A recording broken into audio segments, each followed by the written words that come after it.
A national debt is a national curse. That was no fringe crank. That was James Madison, the father of the Constitution. And he was far from alone.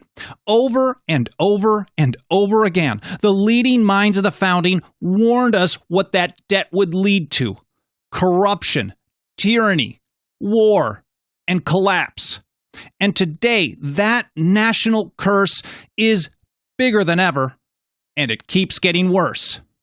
So on this episode, you'll hear how the founders warned us about national debt. And these are warnings we can't afford to ignore any longer.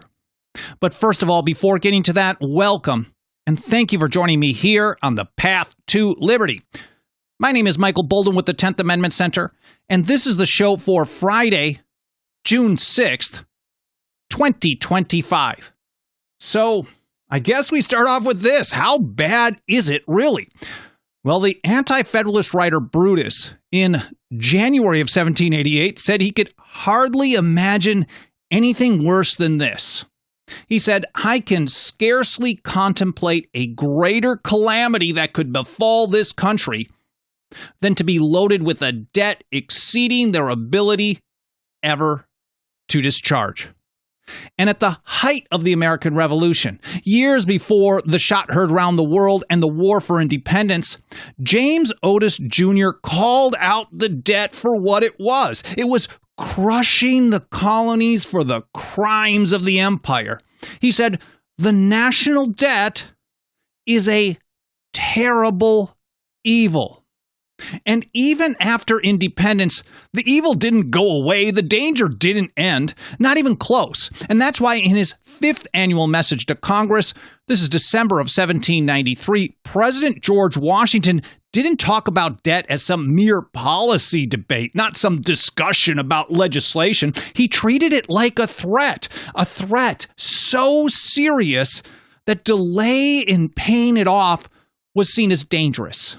He said, "No pecuniary consideration is more urgent than the regular redemption and discharge of the public debt. On none can delay be more injurious or an economy of time more valuable." The founders, the old revolutionaries, almost all of them, but not all of them, they understood that debt is a massive threat to liberty. And that's how Tench Coxe put it in his Essay of an American Citizen, number 4. He said, "The liberties of a people involved in debt are as uncertain as the liberty of an individual in the same situation." And he explained why, of course. Their virtue is more precarious. The unfortunate citizen must yield to the operation of the laws, while a bankrupt nation too easily annihilates the sacred obligations of gratitude and honor and becomes execrable and infamous. And Tench Coxe did not mess around. Most people have never read anything he's ever written, but he was one of the most important people during the ratification debates, one of the most widely read. And so we decided to publish a book. I thought I'd quick mention this. We published a book on him. It's our most recent publication, The Other Federalist Papers, Tench Coxe. If you want to pick up a copy, that's over at 10thamendmentcenter.com/tenchbook. It's all spelled out. It's got a bunch of original writing going through what he had to say, plus all his source documents that we covered in the various appendices. Again, 10th Amendment Center, 10thamendmentcenter.com/tenchbook. Enough with the ad on that, because debt wasn't seen as just a bad policy. They understood that it had been used as a weapon to attack and destroy liberty for ages, for centuries, for thousands of years, all through history, really. And Thomas Gordon, in his Works of Sallust, he pointed to Rome, to Caesar, who bought power and control and the destruction of liberty through debt. He said Caesar, besides wasting all his own substance, ran in debt near to millions of our money by bribing the people and their tribunes, took on debt to hand out stuff to get people on his side. He said Caesar did by bribes what his sword, without them, never could have done: oppressed the liberty of his country. History doesn't always repeat, but of course, it certainly rhymes. And where the thing gets really dangerous, the real trap with all this, is when the people themselves start to believe the propaganda. They believe it's all legitimate. But John Taylor of Caroline, he wasn't fooled at all. He put it like this: a spell is put upon our understandings by the words public faith and national credit, which fascinates us into an opinion that fraud, corruption, and oppression constitute national credit, and debt and slavery, public faith. But John Taylor didn't stop there. He understood that eventually it expands and grows into basically a system-wide capture. Corruption, fake offices, insider lending, self-dealing, all the nasty, corrupt things that happen in a giant empire. He wrote, a legislature in a nation where the system of paper and patronage prevails will be governed by that interest and legislate in its favor. I mean, this should be obvious, but for some reason, most people don't think about it. He said, such a legislature will create unnecessary offices that themselves or their relations may be endowed with them. They will lavish the revenue to enrich themselves. They will borrow for the nation that they may lend. They will offer lenders great profits that they may share in them. And Benjamin Rush, by 1790, he was pretty upset about what was going on. And he wrote this in a letter to James Madison. He pointed us to the consequences of all of this. Aristocracy, in essence, replaces a republic. Fraud is rewarded over honest labor. It's a total inversion of values and morals. He said, it is amusing to hear gentlemen talk of the public blessing of a debt contracted to foreigners and a few American speculators of $4 or $5 million a year. Now, you might hear off and on through this episode a public debt or a national debt being referred to as a public blessing. This was a widely understood phrase because this came right from the pen of Alexander Hamilton under the Articles of Confederation. And he was a big fan of having a public debt. We'll talk about him a little bit more in just a moment. So people were kind of railing on this mentality. Benjamin Rush was another one. He said, nothing fundamentally unjust can ever produce happiness in its issue. It will lay the foundation of an aristocracy in our country. It will change the property of 9/10 of the freeholders of the states. And it will be a lasting monument of the efficacy of idleness, speculation, and fraud above industry, economy, and integrity in obtaining wealth and independence. And Benjamin Rush did not mess around at all. But eventually, sometimes the people finally wake up to the big scam. But unfortunately, at that point, the politicians, well, they don't just give up their power like, all right, you caught us, so let's stop the spending, let's cut down the debt, and let's get things back on an even keel. Well, as John Taylor of Caroline pointed out, they tend to just double down. He said, as grievances gradually excite national discontent, they will fix the yoke more securely by making it gradually heavier. And they will finally avow and maintain their corruption by establishing an irresistible standing army, not to defend the nation, but to defend a system for plundering the nation. Once this corrupt system is in place, it needs fuel, and that fuel ends up being you. Mercy Otis Warren, well, she warned us. The result is always the same. More national debt means more taxes, more suffering, and a total death of freedom. Here's how she put it. The artificial creation of expenses by those who deem a public debt a public blessing will easily suggest plausible pretenses for taxation until every class is burdened to the utmost stretch of forbearance, and the great body of people reduced to penury and slavery. And there really is no limit to how far these people will push it. People with power, people who can expand their power, They will take on as much debt and use it for as much control as they can get away with. And Destutt de Tracy, I believe is how you say his name in French properly, he saw exactly what happens when governments gain access to massive funds through a system of debt and credit. Any limits on their power, they're toast. He said, now history teaches us, and this is Thomas Jefferson's translation, I think in 1816. Now history teaches us that it is in fact, since governments have had what is called credit, that is to say the possibility of employing in an instant the funds of several years, that they have no longer set bounds either to their prodigality or their ambition or their projects.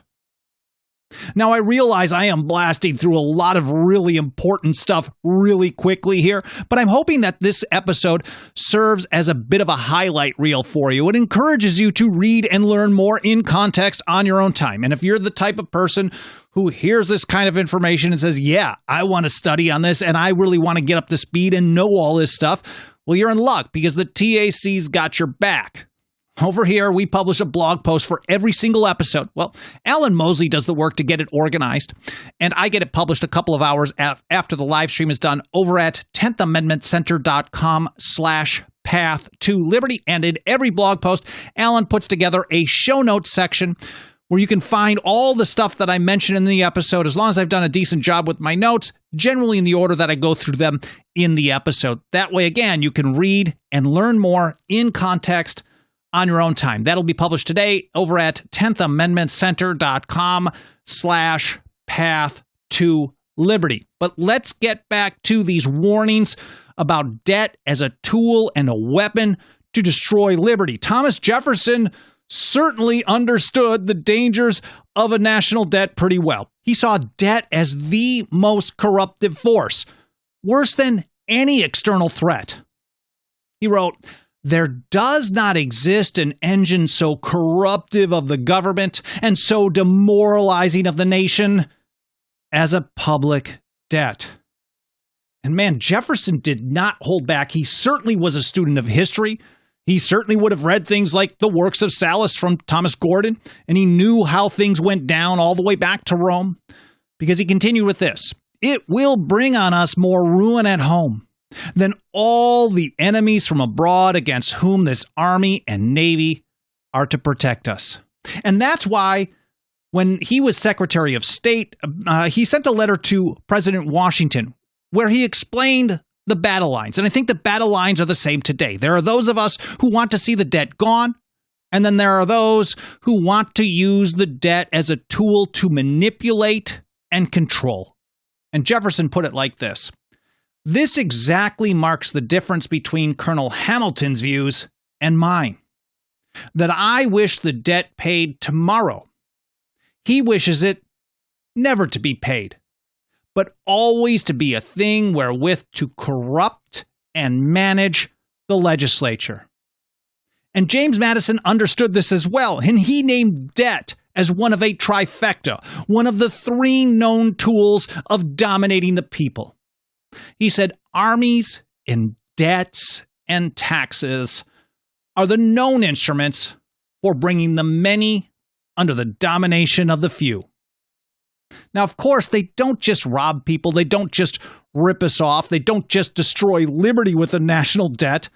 John Taylor of Caroline explained that it's also a national security threat. He said, "Hence, it is obvious that debt, so far from being either strength or credit, is a diminution of both." It reduces both. And that freedom from debt is the only genuine source of national strength depending on revenue. But it gets worse, and it keeps getting worse. There's always more and more and more, because once government gets access to this system of debt and credit, it doesn't just get bloated and massive, it gets militant. And that's how Destutt de Tracy put it: "The end answered by credit is the maintenance of distant wars. That is to say, their prolongation." In other words, if they're already waging war, it's almost going to guarantee that they continue them, make them longer and longer and longer. And Thomas Jefferson agreed. He saw paying down debt, paying it off, as a moral obligation, one that would save us from generations of bloodshed. He said it is incumbent on every generation to pay its own debts as it goes, a principle which, if acted on, would save 1/2 of the wars of the world. George Washington, in his farewell address in September of 1796, he called public credit a source of strength, but only if you use it like a precision tool, carefully and rarely. He said, as a very important source of strength and security, cherish public credit. One method of preserving it is to use it as sparingly as possible. President Washington took it even further, doubling down on the idea of keeping the debt paid down in order to have strong national security. But then on top of it, he implored us morally to not pass the debt off to future generations. If we took on the debt, we should pay it off. He said we should avoid occasions of expense by cultivating peace, but remembering also that timely disbursements to prepare for danger frequently prevent much greater disbursements to repel it. Avoiding, likewise, he wrote, the accumulation of debt, not only by shunning occasions of expense, but by vigorous exertion in time of peace to discharge the debts which unavoidable wars may have occasioned. Not social programs, unavoidable wars. Not ungenerously throwing upon posterity the burden which we ourselves ought to bear. And St. George Tucker, in his view of the Constitution of the United States, exposed another and possibly deeper danger, how national debt is used to enrich the powerful few and strengthen government power at the same time. And then, of course, it leaves the burden to future generations. He said, on the other hand, where loans are voluntarily incurred upon the principle that public debt is a public blessing, or to serve the purposes of aggrandizing a few at the expense of the nation in general, or of strengthening the hands of government, or more properly those of a party grasping at power, influence, and wealth, nothing, he wrote, can be more dangerous to the liberty of the citizen, not more injurious to remotest posterity, as well as present generations, posterity as well. So dangerous to the future as well. And that is a moral imperative. And back to Thomas Jefferson, he didn't call it economics. He didn't call it a policy debate. He called it for what it truly is. He said the principle of spending money to be paid by posterity under the name of funding is but swindling futurity on a large scale. And this is definitely not the kind of thing we learn about in the government-run and government-approved education system. And this is a big part of the reason why we work so hard every single day. Our 19-year anniversary is coming up at the end of this month, June of 2025. I can hardly believe that we're here for so many years, but we're still just scratching the surface. We've been working day in and day out, month in and month out, year in and year out to reach and teach more and more people about these forgotten, ignored, essential principles from the founders, from the old revolutionaries, and from the people that they read and learned from. And nothing helps us do this work more than the financial faith and support of our members. If you want to give us a happy birthday gift in advance, I'd be very grateful for your support. If you got a couple of bucks of that dirty government fiat that's quickly devaluing day in and day out, year in and year out, our membership program starts out at just $2 a month over at 10thamendmentcenter.com/members. We also have annual, 5-year, and lifetime options. Again, that's 10thamendmentcenter.com/members. And if you don't want to become a member but still want to pitch in financially and help us out, or if you already are a member, that's pretty awesome, and you want to help us out a little extra, I'd be very grateful for your support. However you want to do it, that's awesome to me. I'm very grateful for any consideration you can give today. That's 10thamendmentcenter.com/donate. Again, it's all spelled out, 10thamendmentcenter.com/donate. Of course, there's a bunch of free and easy peasy things you can do to help us spread the word, primarily by taking actions on any of the mainstream platforms you may watch or listen on, like watch time percentage on the video platforms like YouTube. If it's a 20-minute video and you watch 18 minutes, I don't know, I went to government-run school, so I can't come up with percentages, but if you watch 30 minutes, you're at 150%. That's going to tell the algo to show us to way more people. It's really very helpful. Reviews on Apple Podcasts or any other podcast platform. Subscribe, get notifications, comments in the archive, sharing links, all that stuff helps out a great deal, whether it's financial, otherwise, combination of the two, all the above. Thank you so much. Thank you so much for spending some of your time with me today. I hope you enjoyed this episode. I hope it was interesting, maybe a little entertaining here and there, but more important than anything, I hope it made you think, and I hope you learned something. I really appreciate you spending some of your time with me. I hope you have an awesome weekend, and I'll see you next week here on the Path to Liberty.